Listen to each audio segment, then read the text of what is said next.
Speaker साहब, मेरा कोई किसी से लड़ाई नहीं है। मैं पहले दिन से जब यहां आया हूं, तकरीर नहीं करने दी मुझे।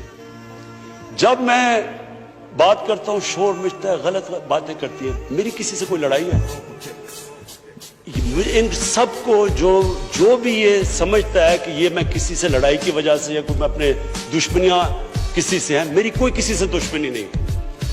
मैं आज आपके सामने कह रहा हूं कि अगर पाकिस्तान के अंदर, हमारे मुल्क में अगर सही माने में अकाउंटेबिलिटी प्रोसेस ना चला, हम किसी सूरत इतना पैसा नहीं इकट्ठा कर सकते अपने बच्चों को तालीम देने के लिए, सेहत, उनके इलाज करने के लिए, अस्पताल ठीक करने के लिए। हम आगे बढ़ ही नहीं सकते। जब एलीट करप्शन पे लगी हुई है, वो आप कैसे समझते हैं वो मुल्क तरक्की करेगा?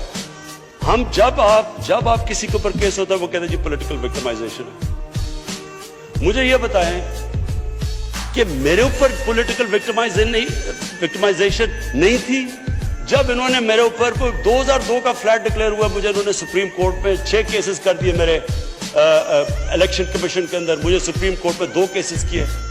क्या मैंने कहा कि कभी मैंने कहा विक्टिमाइजेशन है? मैं जवाब देता हूं।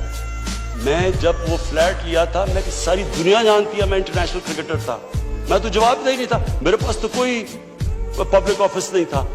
उसके बावजूद 10 महीने में स्पीकर साहब, जो मेरे से सुप्रीम कोर्ट ने जवाब मांगे मैंने दिए। 40 साल पुराने कॉन्ट्रैक्ट दिए, मॉर्गेजेस दिखाए, किधर से पैसा आया, मॉर्गेज में कितना गया, कब वो मॉर्गेज दिया, फ्लैट कब बिका, बीवी से जो पैसे लिए हुए थे यहां जमीन लेने के लिए।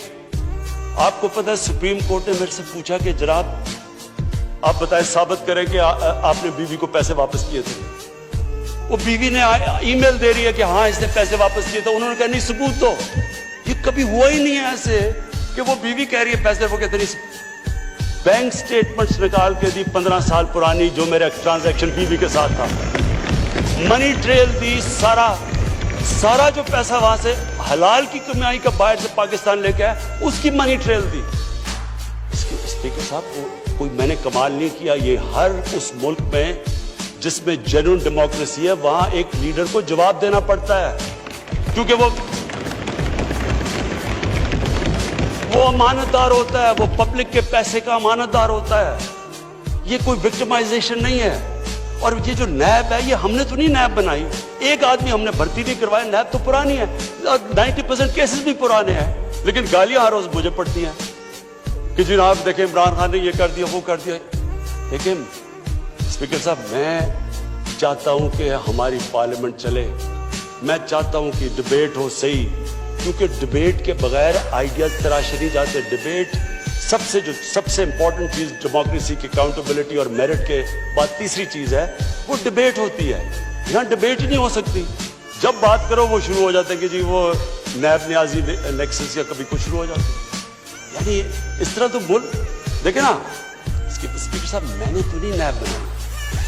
पॉइंट ये है कि क्या फंडामेंटल प्रिंसिपल ये है, क्या हमारे जो इक़्तिदार में लोग रहते हैं वो जवाब देना चाहते हैं अपनी वेल्थ का, या नहीं देना चाहते?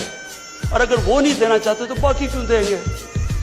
आप जो कल्चर होता है वो ऊपर से सेट होता है। वो कहते हैं the fish rots from the top. जब ऊपर से खराब होता है, सारा माशरा नीचे तक तबाह हो जाता है।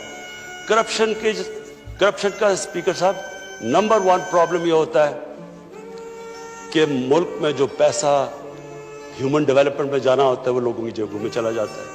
नंबर 2 प्रॉब्लम ये होता है क्योंकि चोरी का पैसा होता है वो मुल्क में नहीं आप रख सकते, वो आपको मुल्क से बाहर भेजना पड़ता है। तो मैं सिर्फ ये कंक्लूड करता हूँ स्पीकर साहब, मैं अपनी ऑपोजिशन से बड़े रिस्पेक्ट से कहना चाहता हूँ, मेरी कोई किसी से दुश्मनी नहीं है, ना मैं कुछ बदला लेना चाहता हूँ।